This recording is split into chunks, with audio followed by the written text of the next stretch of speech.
There's absolutely nothing to do with Mwananchi. So, is this about self-interest of the political class or achieving greater good in terms of governance? You know, Jesse, the preamble of, where we are today in terms of the talks at Bomas, I think the thing that preceded the whole thing was that there was an agreement that violence was not going to be part of our political discourse, that we are going to allow constitutionalism and the rule of law to be our guiding principles. So on that one, that was a very good move, even though it took quite a level of destruction, lives were lost. But eventually, Kenya Kwanza ceded ground to hear, and I know so many people were involved. We had religious leaders, we had civil society, everybody telling the president, man, I think it's the high time you listen. Even though I agree with Leonard, this had nothing, and I kept telling you, it had nothing to do with the cost of living, because really the cost of living was being addressed at that time.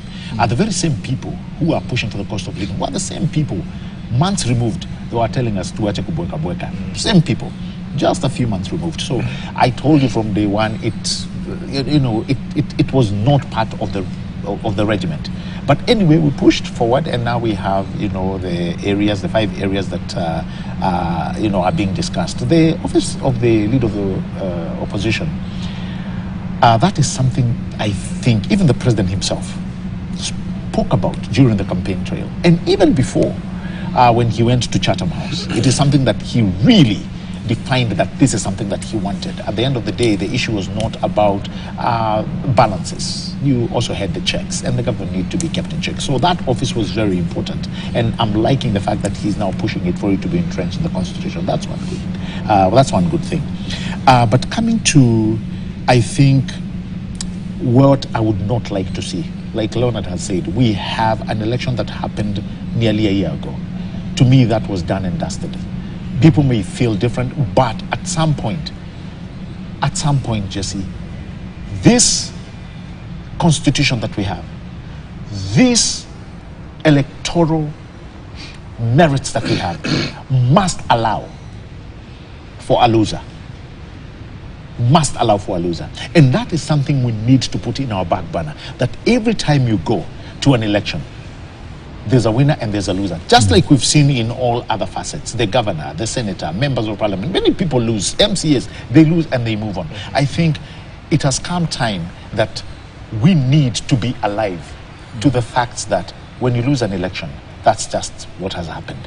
You've lost an election. I know we were talking about changing that law. We were saying we need to audit. If that comes, I'll be among the first people who will rain out and call by brigade. No, we cannot be sitting down to audit something that has gone. What does that tell us in the next 4 years? That's the same place we are going to go. Mama Boga will start hurting again. Biasharas will be broken into.